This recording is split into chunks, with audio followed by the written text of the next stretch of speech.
Some people say I'm not making an NBA. Someone says I'm not. I mean, that is the driving force. Not why they want to make it in the NBA, what basketball means to them. No. Just the fact that they said they want to do it and another person said that they could have. Oftentimes thinking that, okay, I want to do this thing.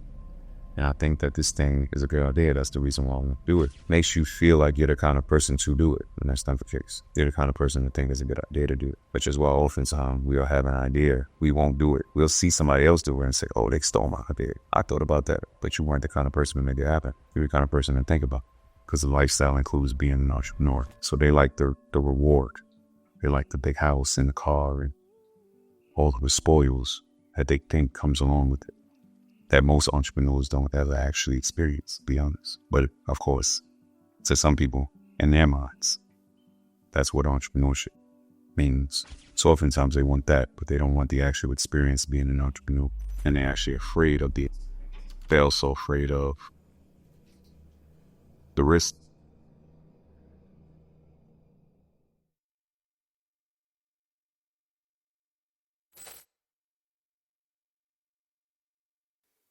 Bankruptcy definitely does not look great on a credit score.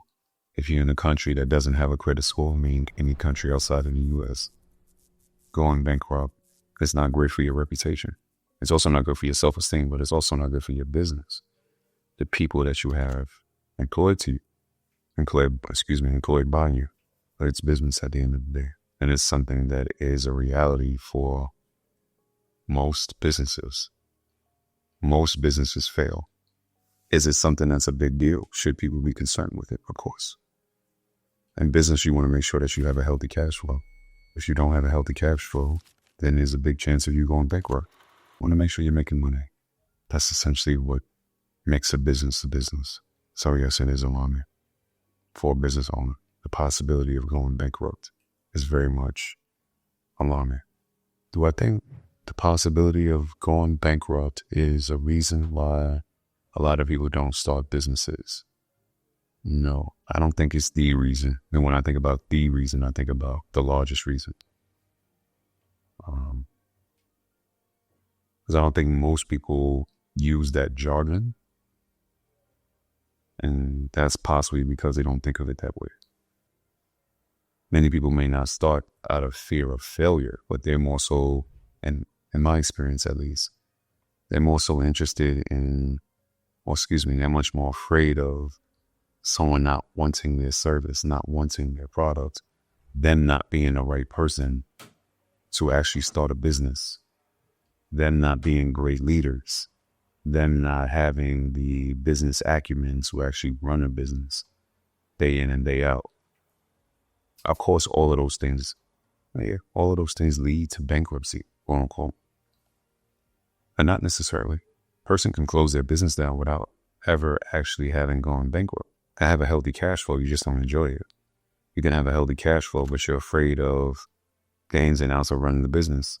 You can have a product people want, actually, but you don't see yourself as a business person. I think oftentimes it's the identity shift that's required that people fear. They don't think that they can make that identity shift. And for that reason, they don't think that they can be successful. When we watch people sell generic products every day, relatively speaking, they're very successful at it, or very accomplished, at least. I think it's more about the fear of failing. And there's a lot of reasons why a person can fail, not just bankruptcy. Bankruptcy is an indication that you already failed to a lot of people. In my experience, it hasn't been people don't want to start businesses or afraid to start businesses because they're afraid of bankruptcy. They're afraid that they don't have something that people want. And if they do have something that people want, they probably want it for free. They don't want to buy it. They don't think they have what it takes to actually convince people to buy something. They don't like sales. They don't like business in practice. They like the end result of what it means to be an entrepreneur, which to them is associated with a certain lifestyle or certain rewards, rather, because the lifestyle includes being an entrepreneur. So they like the reward. They like the big house and the car and all of the spoils that they think comes along with it, that most entrepreneurs don't ever actually experience, to be honest. But of course, to some people, in their minds, That's what entrepreneurship means. So oftentimes they want that, but they don't want the actual experience of being an entrepreneur.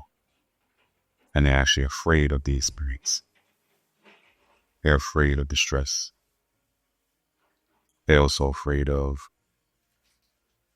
the risk. They're afraid that the risks don't match the reward. And that equates to failure in their minds. And they're afraid of failing because that means that they are not enough. Oftentimes, that's what it equates to in their minds, in my experience. They didn't have what it took. They're not judging the situation. They're judging themselves. Bankruptcy. Perhaps that's not the language that people would use. What's frightful about the identity shift is you don't know anything about it. You really don't even know what it is, to be honest, that you're shifting into because you have no experience with it. For example, well, if you had experience with it, you wouldn't be trying to shift into it because you would already be it, right? If you're an entrepreneur, for example, you don't say, I need to make the shift into entrepreneurship. You're an entrepreneur. But if you've never been an entrepreneur and now you need to identify as one, you're afraid of it because you really don't know what it means to be an entrepreneur. So what are you really shifting into? And because that's uncharted territory, you don't know when that rabbit hole ends. And it makes people feel like they can very much lose themselves in that rabbit hole. They can go so far, so deep into the rabbit hole that there's no return. That's frightening. Because it's the same reason people have a plan B. If plan A doesn't work out, and you can always revert back. You can pivot. But with entrepreneurship, if you're going down that rabbit hole and you go far enough, it feels like there is no pivot as far as identity is concerned. Of course, you can always, as a person in real life, you can say, I'm not saying real life, I mean physically, you can always say, okay, I'm going to pivot and move away from having my own business and I'm going to go and start working for another organization. Yes. But if you actually make the transition from an identity perspective, you don't do that. If you haven't made the transition, the chances of you actually making it as an entrepreneur are smaller. Because there's still a piece of you that identifies as an employee. There was a study done where, it's multiple items now. If you tell a person, wait here for 20 minutes, and if you wait here for 20 minutes, I'll give you $20. And you leave it at that. Their main focus is waiting there for 20 minutes. That's it. If you tell them, wait here for 20 minutes, I'll give you $20. But in the meantime, think of another way that you can actually make $20. Because I presented another option, they're much less likely to sit here for 20 minutes. How does this apply to entrepreneurship? If you're an entrepreneur or you want to be an entrepreneur, but you give yourself an option, you give yourself an out to do something else, you're going to be less motivated to be an entrepreneur because you have another option. Right? What does that essentially mean in regard to this analogy? You don't go as deep into the rabbit hole. You want to make sure you can see the light. You want to make sure, okay, I can see where I came from. Just in case you got to crawl backwards and go back. Whereas if you really made the identity shift, you wouldn't be trying to go backwards. You would go completely into the rabbit hole and go as far as you can. The identity shift is what scares people. And it's the reason why they want a plan B. But having a plan B means that you didn't really shift, which also helps them feel like failures because it inspires you not to be completely motivated to actually succeed. You don't want to transform and fail, essentially. But you fail without transforming. So if you don't transform completely, because nothing exists in the middle, why not? Because there's no real transition in the middle. It's just gray area. As much as we say life is gray, life exists in gray, there's no law of the universe that's gray. Everything is absolute in the universe. It's our interpretation of what's going on that makes us feel like it's gray, but it actually isn't. Every law in the universe is definite. because they work in combination, we perceive it as grayness. But it isn't, because absolute equals absolute. It doesn't make gray. If you put black and white together, it looks gray. Let's say every law in the universe represents a line. Lines are black or white. Let's say it's white. The universe itself is black. Let's say each line, every law of the universe is white. There's a lot of them. If we were to zoom out, it would look gray because the background is black and all the lines are white. So it looks like black and white mixed. It looks great. But if you zoom in, you can see that each line is solid white, while the universe, the backdrop, is solid black. Right? So none of it is actually gray, and that's life. So when you're in the middle, you haven't actually done anything. You're not absolute. You're not definite. Your life doesn't feel, you don't feel like you're living oftentimes. Right? Which is why a lot of people say the worst kind of life is an okay life. Give me something to celebrate or give me something to complain about. Don't put me in the middle. Because it feels like nothingness. I feel like nothing's happening. It's just a mundane existence for a lot of people. And that's why. Because the transition is not absolute. So it feels like when you make the transition, you want to make it for the better. That isn't, you know when you make a transition that you want to make it for the better. You want it to feel like that instantaneously. But when does transition feel like that? Seldom. There's some instances where as soon as you do it, it feels amazing. But oftentimes it's followed by something that doesn't feel so great. If you stick with it, you'll find that, okay, this actually does benefit me in the long run. But oftentimes it doesn't feel so great, especially in the beginning. And if it does feel great in the beginning, that feeling doesn't last. It's with anything. It's with studying. It's with going to the gym. It's dieting, changing your lifestyle and in relation to food. It's a lot of things. Oftentimes, a person losing themselves is relative. It depends on who's watching. And yes, oftentimes it is associated with negativity. If a person goes from being in the street to being an executive at a Fortune 500 organization, did they lose themselves? Most people would probably say no. But the people that they were probably in the street with would say yes. Maybe not all of them. Actually, in my experience, most of them would not say that. But some of them will know it. So, yes, it's relative. And yes, oftentimes associated with something that the person who's saying that perceives to be negative. Does it benefit the person who thinks that the person wants to observe? Going up into the deep end, does that also transform? It can also turn out not to be beneficial for that person transforming. It can be. Definitely. Going out into the deep end can definitely not be beneficial for the person that's doing it. But you would never know if you don't try. You're definitely going to fail not trying. The concern for failure is reasonable. Perhaps it's not advised, but it's reasonable. You can understand it. There's danger in going off into the deep end. Fearing the danger is a choice. That doesn't mean that it's not understandable that you actually fear the danger if you fear it. But the fear itself is an illusion. The danger is not an illusion. The fear is. It's a choice to not try. Because if you don't try, then failure is guaranteed. If you try, yes, perhaps you can fail.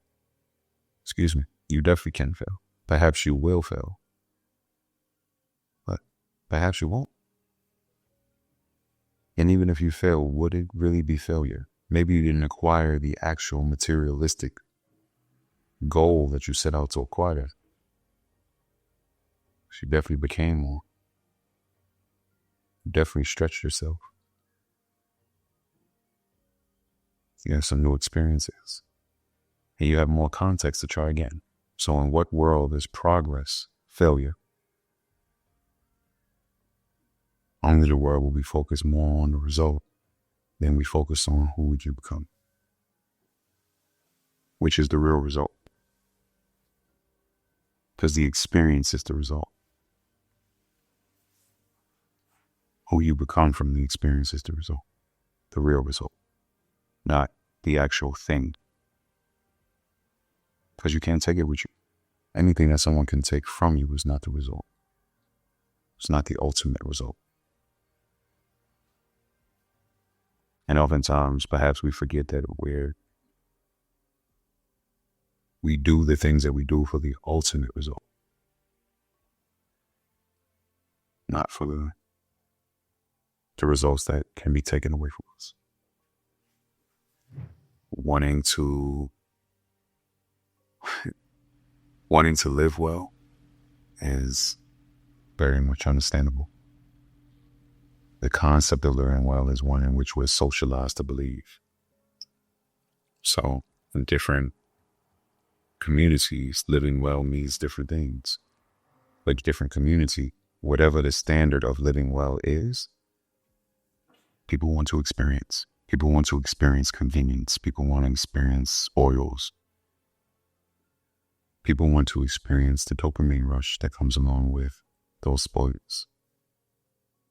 People want to experience status, high status. Want to experience beauty. People want to experience being attractive. That's the allure of lifestyle. That's where it usually comes from.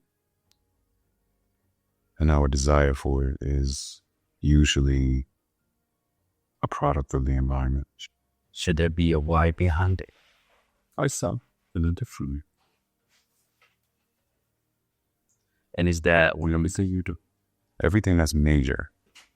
Not like, oh, why you look left, why you look right to the right. Those type of things you don't need to have a really strong why for. The big things in your life, yes, you want to have a why for. Your lifestyle is you. That's your life, your lifestyle. Why do I want to live in the middle of nowhere instead of living in the city? Even though I want the same things that I would have in the city in the middle of nowhere. you say, like, your why is like, what do you want to contribute to the world? Not what you want to have as far as like material things. We never really talk about that. We didn't talk about that. Those are two separate whys. What you want to do with your life and your lifestyle are different things. What you want to do with your life is what your life is going to mean to the world. How do you want to exist in the process of doing that for the world is your lifestyle. Do you think there from time to time there are conflicts between those two? Absolutely. Absolutely. Perhaps that's part of the reason why people start charities. Because the lifestyle doesn't necessarily complement what they say they want to do for the world. So now when you create a charity, that kind of offsets what you're doing in your lifestyle that doesn't contribute to the world. So it's a way of balancing how you pursue your life so that you can actually do a better job and staying on track with what you say you want your life to mean for the world. And everything that is in your life you should think about. And essentially lifestyle is pouring a lot of these different important aspects of life together. Do I think that the mismatch between lifestyle and what you want your life to mean to the world is due to a lack of harmony between the subconscious and the conscious mind? Absolutely. Yeah. A person's subconscious mind controls 95% of their actions, supposedly. Right. That's based on how you actually see yourself. The conscious mind is trying to influence the subconscious mind, right? Or at least is what you use to influence the subconscious mind if you choose to. If what you want to do, meaning what you want to contribute to the world, is out of alignment with how you live your life, meaning you don't live your life in a way that's conducive to you actually making that contribution, then there's an internal conflict. Chances are there's an internal conflict because that's not who you are. Your subconscious mind is not aligned with that. Your conscious mind is. Your conscious mind says this is what I want to do. But really it's just you saying to yourself that this would be great. It would be great if I did this. But you haven't conditioned yourself to do it. You're yet to become the person to actually execute God. At the moment, you're the person to think about executing that. And that's where the break is. That's the lack of harmony. Who you are doesn't actually align with what you say you want to do. You're not the kind of person to do it. You're the kind of person that think that it's a good idea to do it. And that's the difference. But you thinking it's a good idea is enough. And it isn't. Oftentimes thinking that, okay, I want to do this thing, and I think that this thing is a good idea, that's the reason why I want to do it, makes you feel like you're the kind of person to do it. When that's not the case. You're the kind of person to think it's a good idea to do it, which is why oftentimes we'll have an idea, we won't do it. We'll see somebody else do it and say, oh, they stole my idea. I thought about that. But you weren't the kind of person to make it happen. You're the kind of person to think about it. And you know that you weren't the type of person to make it happen because you had that thought 10 years ago. It took 10 years for you to see someone else execute it. And that amount of time you could have executed. It's not like you had the idea of doing this amazing thing and then 5 minutes later you saw somebody else do it. That's not enough time. In a lot of instances in life, we have had ideas that we didn't act on for years. And then we saw someone else do it. We were the type of people to think about it, not to actually execute. The conscious mind thought about it. The subconscious mind wasn't aligned with the execution. Didn't identify as the kind of person that would get that done. And for that reason, there's a break in the harmony. But that's only on one level, because beneath that, there is no break in harmony, because we all get our standards. So if you're a certain type of person and you get what that kind of person truly desires, then there's no break in harmony. So on the top layer, it seems like a break in harmony, but there really isn't. If there's something that you want that you haven't acquired yet, it's because you haven't made the transition into becoming a person who actually attains it. Doesn't mean you don't have harmony in your life. You have perfect harmony. You're the kind of person that thinks about having it, and that's why you think about having it. That's perfect harmony. That's why you don't have it. That's why you don't have it. So on the surface, it looks like there's a break, but beneath the surface, there isn't a break. Sometimes we caught up in thinking that it's only our opinion that matters because that feels good. And that feels good because we can control it. It's always both. The objective is, of course, to love yourself so that you can attract other people who love you. And it's always both. Because if you loved yourself without those people, you probably would still have that feeling of inadequacy. So you're dope. But are you? It'll always be that question. The objective is to have both, but not go against who you are to get both. And like you said, when you're in a room with people who are successful, your lack of activity is obvious. And that's the part that you see. Because that's the part that people lead with what they've done. Right? Not to other people only, but also to themselves. The goal is to get to a space where you can have that same feeling, but have it based on who you are, not what you've done. Because there are a lot of people who are very successful, very loved, but it's because of who they are. People don't even really know what they do or don't remember anymore. So essentially you're saying you think of someone who's thorough, you think of a no-nonsense person. Yeah. So that doesn't mean that you don't want to have fun. Actually, that means you want to have fun. Or it could mean you want to have fun. Yeah. And how you secure having fun is making sure that you eliminate nonsense. Because nonsense can keep you from having fun. And you don't want that. You want to make sure that you live a life that you perceive to be amazing.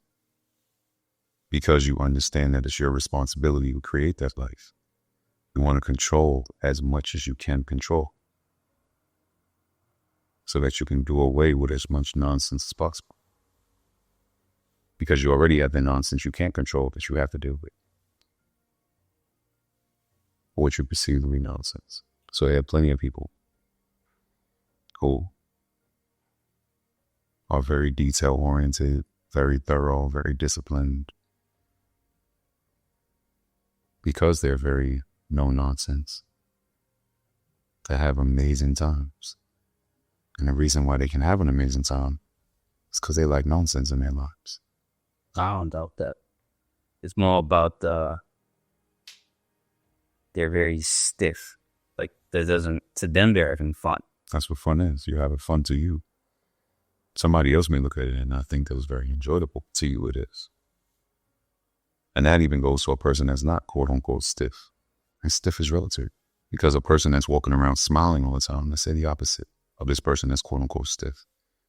The person that's walking around smiling all the time is perhaps the person that's perceived as someone who's not serious. Someone who's not getting business done.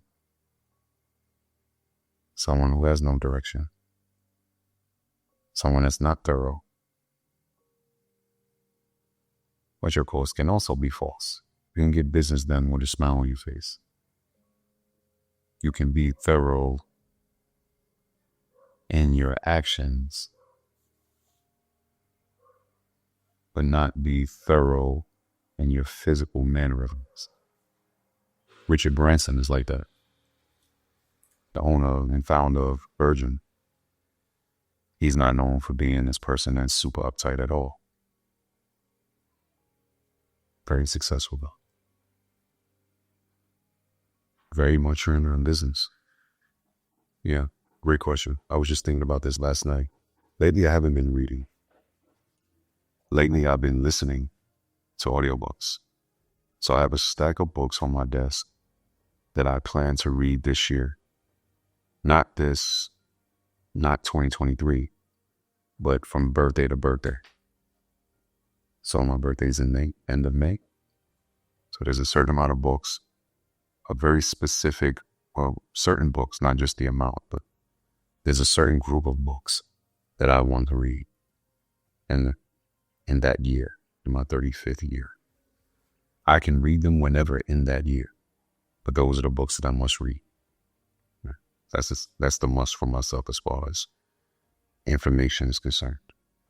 But I have a host of audiobooks that I would also like to read. And considering how hectic my schedule is right now, how packed it is, it's not really hectic, it's the same every day to be honest. But it's jam-packed. It's becoming a bit of a routine to be honest. It's not even a schedule. It's more of a routine. Right? Because of that, I have decided to listen to some audiobooks. So that's what I'm doing now. I'm not actually reading physical copies of books at the moment. I'm listening. And I listen in my commute, on my commute, regardless to where I'm going. I listen in the shower. And I listen when I'm training. So that's the time that I find to listen to audiobooks. I pretty much swapped it for music. Much more books going forward in podcasts. Much more books in podcasts. I really couldn't tell you how many audiobooks I have. On my wish list, and then also waitlisted. And some books are long. Some books are longer than others, of course. I got books that are 2 hours long, and I got books that are 25 hours long. I got a book that's 75 hours long, so I have enough to listen to. I'm excited about it, actually. I'm looking forward to it. Let's talk. When my routine changes, then I'll have more time to actually read a physical copy of a book. But quite honestly, I'm not sure when that will be. It will be before my birthday next year. There are some people who are naturally that way. And there's some people who become that way. So are we speaking? I'd imagine we're speaking about the people who are naturally that way. Yeah, then they wired like that. If it's natural, Because I always think of like a Diddy. The Diddy is, he loves the hustle. Gary Vaynerchuk loves the hustle. It's not really about the outcome. They're in it for the game. And because of that, you find different ways to be accomplished because it's the pursuit that you're after. It's the chase. It's that feeling. It's that environment. It's that way of being that people are connected to, that those people are connected to. It's not really the end result, but the end result is really just a way to keep score. It's a way to physically remind yourself of who and what you are. But that's not the reason. And people who are very successful,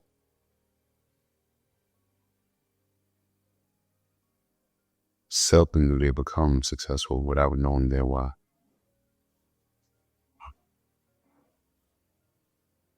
They can become accomplished, but even the people who are accomplished know their why in most instances. Some people would say got lucky. They were just trying something, but they had a reason for just trying something. So perhaps even those people knew they were. To stick with something for a long time, long enough to become very successful, is really challenging to do without why. Even more challenging than what it already is, because it's already seemingly nearly impossible. So to do it without any reason, do it. I haven't seen it. I haven't read about it. And I'm also not that person. I haven't heard about it either. But I would not bet it exists. Maybe it does. But in all of the greats that we've heard about, and all of the greats that we personally know, that the world may not acknowledge on a large scale, all of them have what? You think they're also aware they're what? I do think that they were aware of their what. Because I'm always thinking like, how does a 5-year-old kid know they're what? The same way a 5-year-old kid knows their favorite color. You have no distractions from your why at 5. I think a lot of 5-year-old kids just want to be astronauts. A lot of 5-year-old kids, and they say they want to be astronauts. Not because they actually want to be astronauts. I used to say I wanted to be the first black president of the United States of America. Not because I actually wanted to be there. I just wanted the people around me to know that I was reaching for the stars. I was looking to do something amazing with my life. And I wanted that to be the metaphor that I used to explain that was being the first black president of the United States of America. But it was more about the concept behind that statement than it was about the actuality of that statement. In other words, it was more about what I was saying as opposed to the words that were coming out of my mouth. Yeah, a lot of children say a lot of things. In essence, they're reaching for significance. Not always to other people, but in some other ways, they're reaching for self-actualization. So really depends on the child. But you can definitely know your why at 5. A lot of us knew our whys at 5. It was much more clear at 5 than it was at 25. By the time you're 25, the world has gotten to you by then. Your judgment may be clouded by what you've seen and what you've heard and some of the things that you've done. You may be out of alignment with yourself to some extent. The dream can be very clear. The vision, the goal, the why can be very clear at a young age. You may not have the language for it at 5 years old. You may not necessarily know how to articulate it at 5 years old. But it can be there. But it's also understandable if it's not. The people who became successful, even for the people who became extremely accomplished, they all knew their why, that we hear about, that we know of.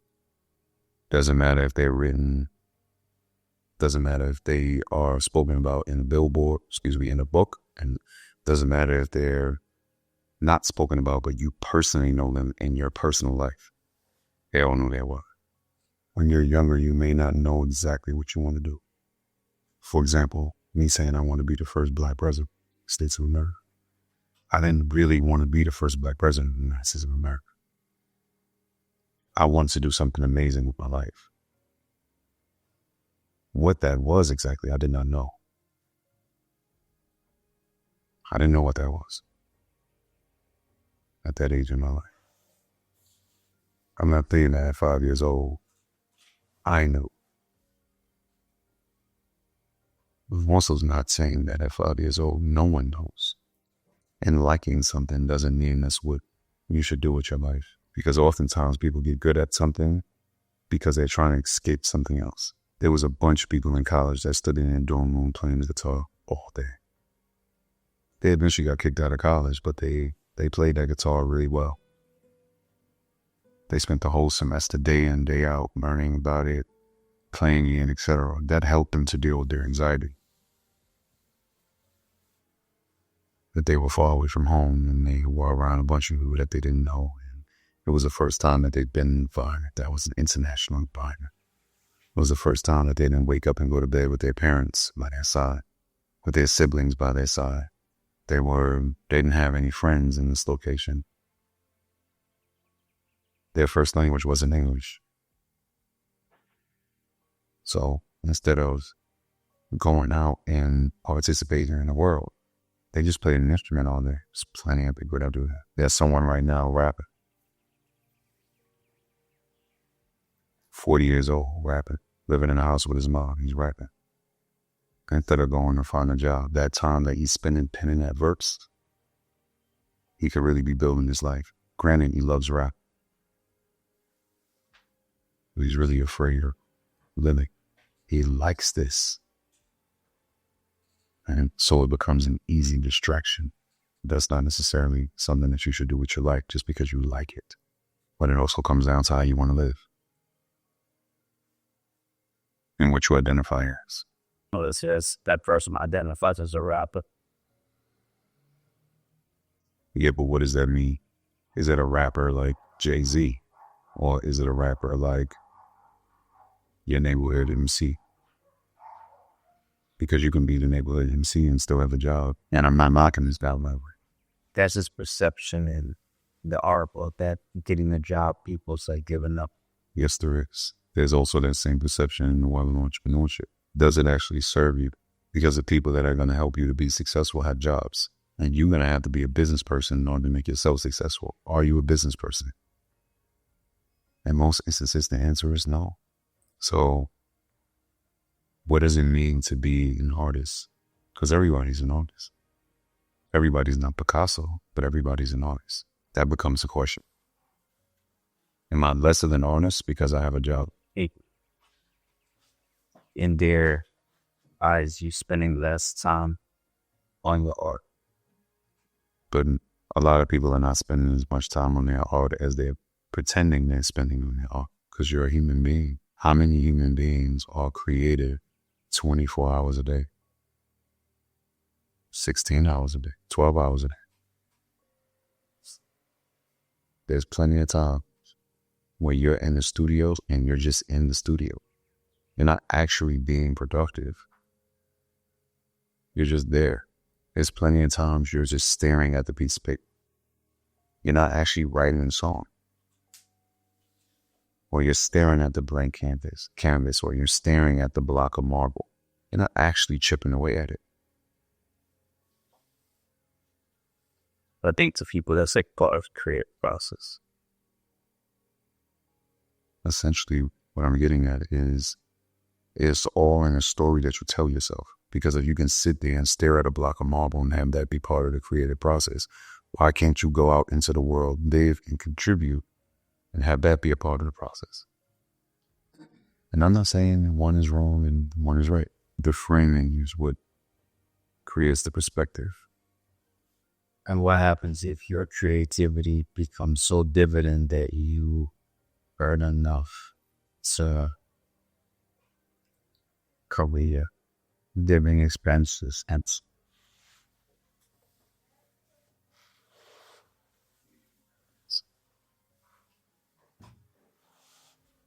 what's like the logical next step? Depends on what you want to do. Some people, that's enough. It's the same income that they would make if they quote unquote had a job. It's the same income that they want to make as a musician. And that they can make that money as a musician. They're successful. Some people want to be a multi-millionaire. You want to do is going to inform your steps. Why you do it is going to inform how long you stay the course, what you're going to be able to tolerate, what you're going to be able to deal with in the process of actually pursuing what you want in your life, and how you're going to do that. Are you going to do it with a smile on your face? Are you going to stop and scream the whole way? Are you going to cry the whole way? How are you going to do that? And are you going to stay the course at all? Is that course really true to you? Because that's one that's gratifying.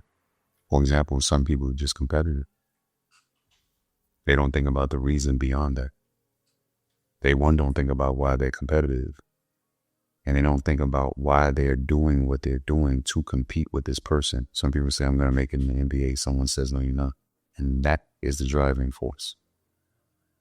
Not why they want to make it in the NBA, what basketball means to them. No, just the fact that they said they want to do it and another person said that they couldn't.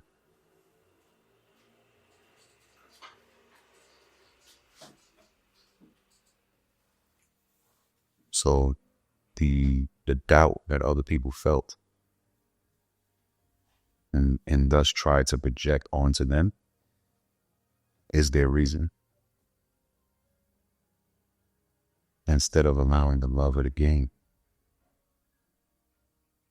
the love of their family, perhaps, to be the reason. So they may be accomplished. They may at some point be able to say, look, I did it, I proved you wrong. But what's the benefit of that? Depends on the person. What you do after you get to a certain stage depends on what you want after that stage. And why do you want it? I hear people sometimes say that something is their truth. Do you think that's a real thing? Definitely. Something being their truth is a real thing. Yeah. Something being the truth is a different thing, because there's the truth and then there's how you experience the truth. That's your truth, like your experiences. That's another way of saying my truth. That's fine. But your truth and the truth is not the same. That's your word. Not be too inclined to give any validity to people's truths instead of more being absolute truth. There's definitely more validity to the absolute truth, for sure. But that doesn't mean that you don't have a truth. You have the world and your perception of the world. You have the perception that you have of the world because of how you frame the world, right? That's how you create your truth. Right? You can say, okay, this happened to me. This is my truth. This is my experience. Is that the truth? Meaning, does this happen to everyone? No. This happens to me. But based on this happening to me, this is what I want to do in the future. And this is why I want to do it. I want to do it because this happened to me. This is what this meant to me, this, et cetera, et cetera, et cetera. Right? So it's coming from the life that you create, essentially. It's coming from your why. Right? That's going to create your truth for your life. Right? But also prior to that, prior to the creation of your why, it's coming from both the truth and your truth. The truth is a bunch of things are happening, right? They're happening for universal laws, the laws of nature, et cetera, et cetera. These are absolute truths. But your perception of that is what creates your experience. And your experience is what creates your why. Now that you have that why, this why is going to inform how you behave moving forward. which does also create your experience. So it's always both. That's the answer. Right? You have the truth. If the truth doesn't exist, you can't have a truth for yourself. Right? You have the truth, and you have the story you tell yourself about the truth. That's your truth. That's what informs the development of your why. The why that you select, the why that you create based on your framing, which thus creates your perspective, is going to be the lens through which you see life. And that lens through which you see life is what's going to create your future truth. Because here's my thing, is when you base your why off of your truth, your experiences might change. Mm-hmm. But you know when your why doesn't change. Your why does change over time. You don't have the same why at 25, but you, in most instances, a person doesn't have the same why that they had at 25 that they had at 65. Your why definitely changes. Your experiences change. You have different phases of life.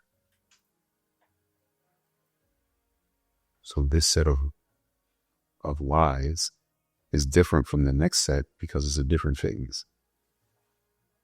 You had a different why when you didn't have a wife, when you didn't have a husband, when you didn't have a partner.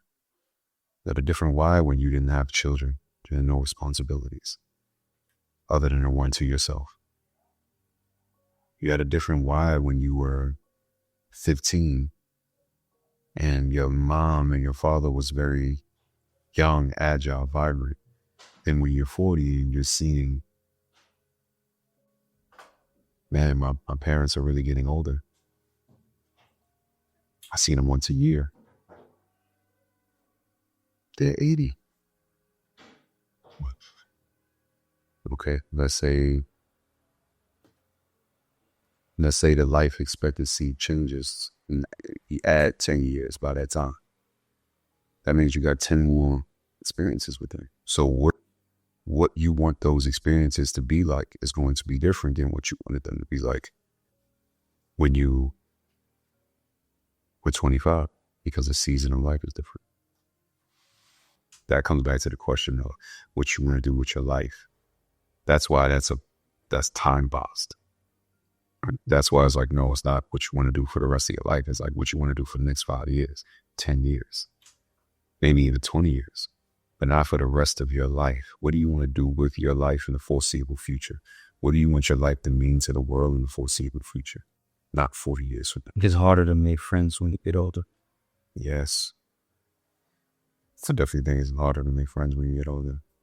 But it also depends on how some of it I have experience with. So I have informed opinions. Some of it I don't have experience with. I'm getting the intel from people who are older.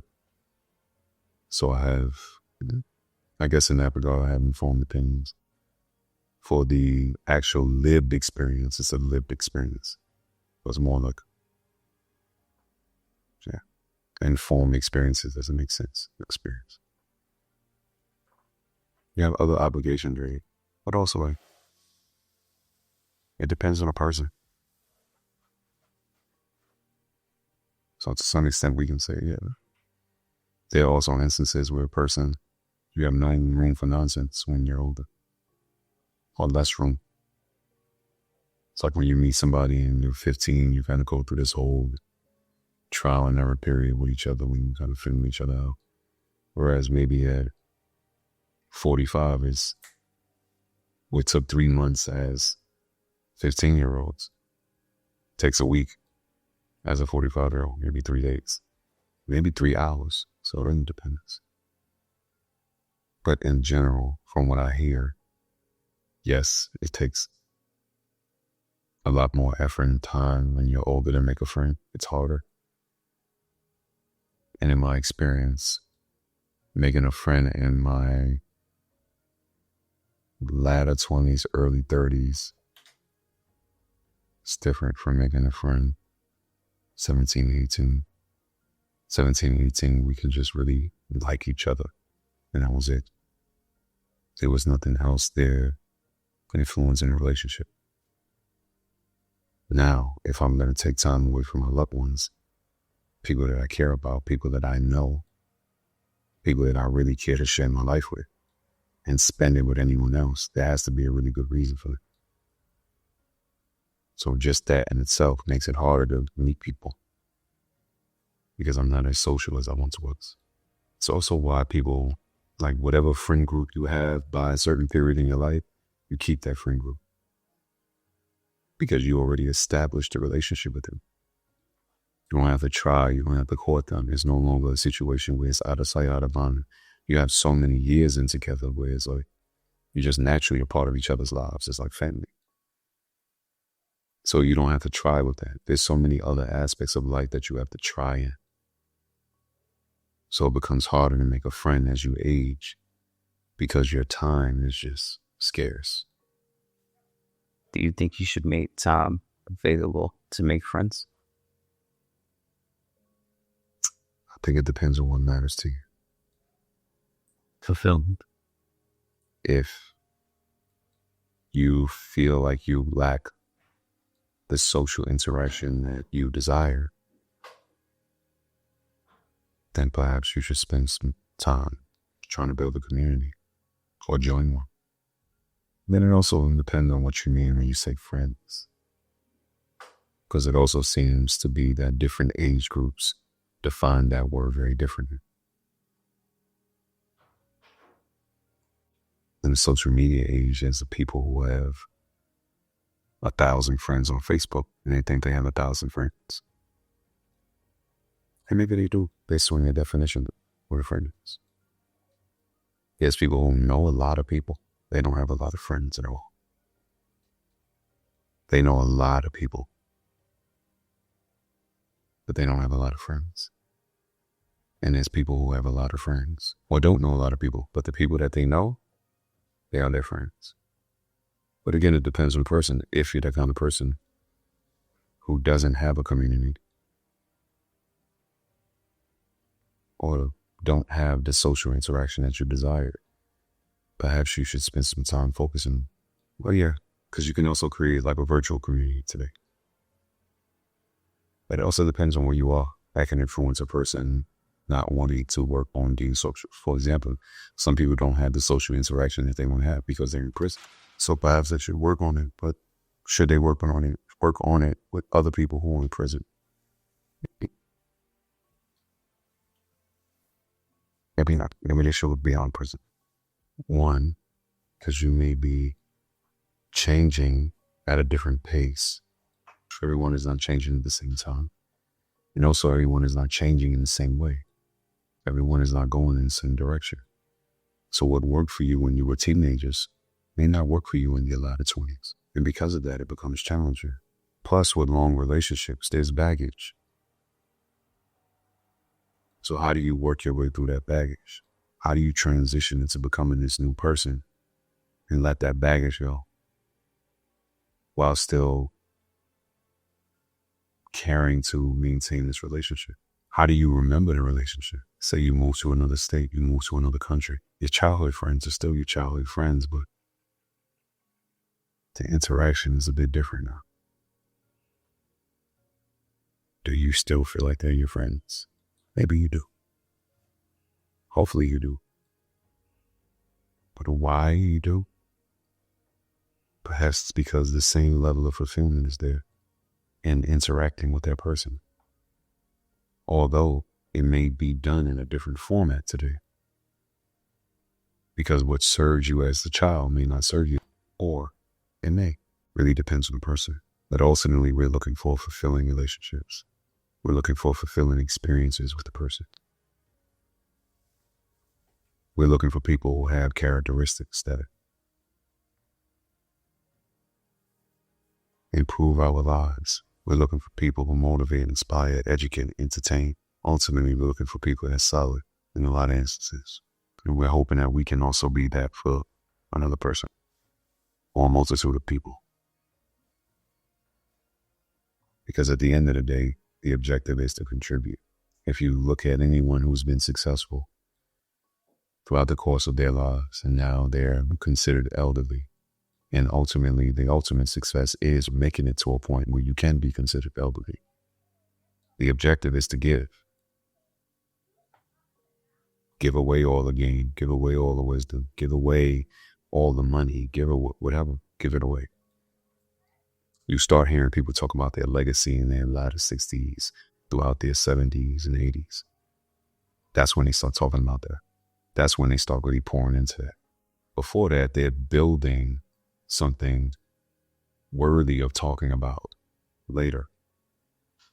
Yeah. They're focused on creating the experiences and thus meeting the people and learning the lessons that they can share at a later date.